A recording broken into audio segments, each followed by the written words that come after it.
Halo, Assalamualaikum warahmatullahi wabarakatuh. Perkenalkan, saya Sonia Lestari, NPM A1L0181028, Prodi Bimbingan dan Konseling, Fakultas Keguruan dan Ilmu Pendidikan, Universitas Bengkulu. Nah, pada kesempatan kali ini, saya ingin menjelaskan mengenai dasar-dasar struktur organisasi. Disimak ya penjelasan dari saya. Nah, sebelumnya kita harus mengetahui dulu apa itu struktur organisasi. Struktur organisasi adalah bagaimana pekerjaan dibagi-bagi, dikelompokkan, dan dikoordinasikan secara formal. Selanjutnya, tujuan pengorganisasian. Yang pertama, membagi pekerjaan yang dikerjakan menjadi tugas departemen yang spesifik, membebankan tugas dan tanggung jawab yang berhubungan dengan tugas individual. Selanjutnya, koordinasi tugas organisasi yang berbeda. Lalu yang ketiga, mengelompokkan pekerjaan menjadi satu unit. Yang keempat, membangun hubungan di antara individual, kelompok, dan departemen. Yang kelima, membangun garis wewenang formal. Yang keenam, alokasi dan deploy sumber daya organisasional.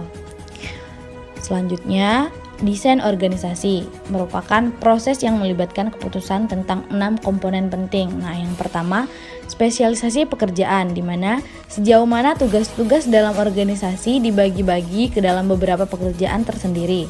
Spesialisasi yang berlebihan dapat mengakibatkan tindakan manusia yang tidak ekonomis seperti kebosanan, kelelahan, kualitas yang jelek, meningkatnya ketidakhadiran, dan tingginya tingkat perputaran.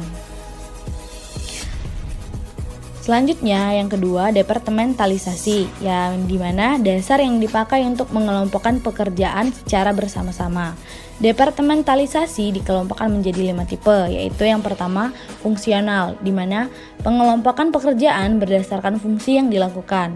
Yang kedua, produk, di mana pengelompokan oleh lini produk. Nah, misalnya dalam suatu perusahaan memproduksi beberapa barang, maka departemen produksi dibagi lagi menjadi jenis barang. Departemen produksi pasta gigi, sabun, sampo.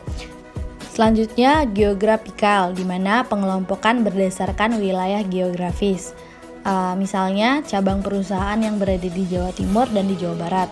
Selanjutnya yang keempat yaitu proses, di mana pengelompokan pekerjaan berdasarkan produk atau arus pelanggan, departemen pendistribusian barang, pemilahan barang produksi. Nah, yang ketiga, rantai komando, garis wewenang yang tanpa putus yang membentang dari puncak organisasi ke eselon paling bawah dan menjelaskan siapa bertanggung jawab kepada siapa.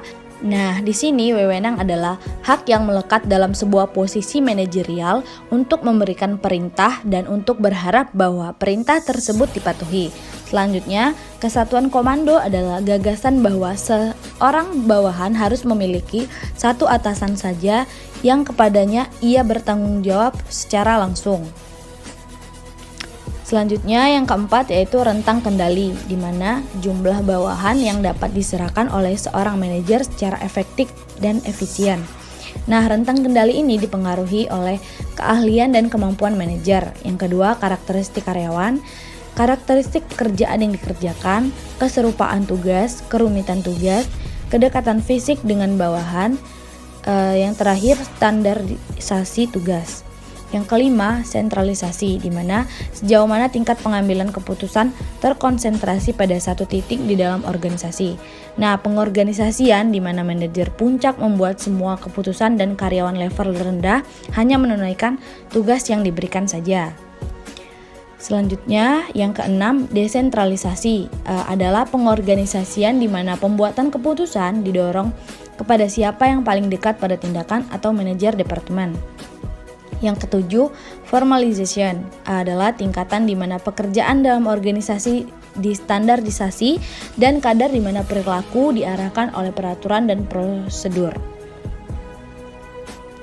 Selanjutnya, desain organisasi ini dibagi menjadi dua, yaitu yang pertama, desain organisasi tradisional.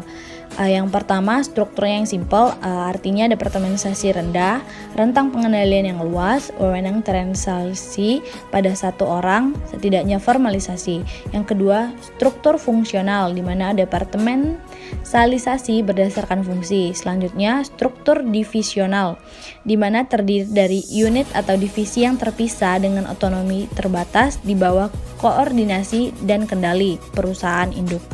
Yang kedua, desain organisasi kontemporer, di mana struktur tim adalah seluruh organisasi yang dibuat bekerja sama secara kelompok atau mengatur sendiri dengan memberi wewenang kepada pekerja atau pemberdayaan pekerja. Selanjutnya, struktur matriks dan proyek. Yang pertama, pakar dari berbagai departemen fungsional bekerja sama dalam proyek yang dipimpin oleh seorang manajer proyek. Selanjutnya, rantai komando ganda, di mana memiliki 2 manajer bidang fungsional dan manajer proyek. Selanjutnya, organisasi tanpa batas, di mana desain organisasi fleksibel dan tidak terstruktur yang berniat memupus batasan eksternal antara organisasi dengan pelanggan dan pemasok. Selanjutnya, menghilangkan batasan internal atau horizontal, di mana menghapuskan rantai komando, memiliki rentang kontrol yang tidak terbatas, menggunakan penugasan tim daripada departemen. Nah, yang terakhir, menghilangkan batasan eksternal, di mana menggunakan organisasi, maya, jaringan, dan struktur organisasi modular agar lebih dekat dengan pemegang saham. Selanjutnya, tantangan desain organisasi masa kini, yang pertama, menjaga agar pekerja saling terhubung. Yang kedua, membangun organisasi pembelajar. Dan yang ketiga, mengelola permasalahan struktur global. Selanjutnya, organisasi pembelajar adalah organisasi yang telah mengembangkan kapasitas untuk secara kontinu belajar, beradaptasi, dan berubah hingga karyawan menerapkan pengetahuan manajemen mereka. Karakteristik dari organisasi pembelajar ini adalah tim terbuka berdasarkan pada desain organisasi yang memberikan wewenang pada para pekerja. Yang kedua, secara luas dan terbuka dalam berbagai informasi. Yang ketiga, pemimpin yang membagikan visi organisasi berperan sebagai fasilitator, pendukung, dan pendorong. Selanjutnya yang terakhir, budaya berbagai nilai yang kuat, kepercayaan, keterbukaan, dan rasa bagian dari kelompok tersebut. Nah, itulah tadi penjelasan yang dapat saya sampaikan mengenai dasar-dasar struktur organisasi. Semoga apa yang telah saya jelaskan sebelumnya bisa bermanfaat bagi kita semua. Baiklah, saya tutup. Billahi taufiq wal hidayah. Wassalamualaikum warahmatullahi wabarakatuh.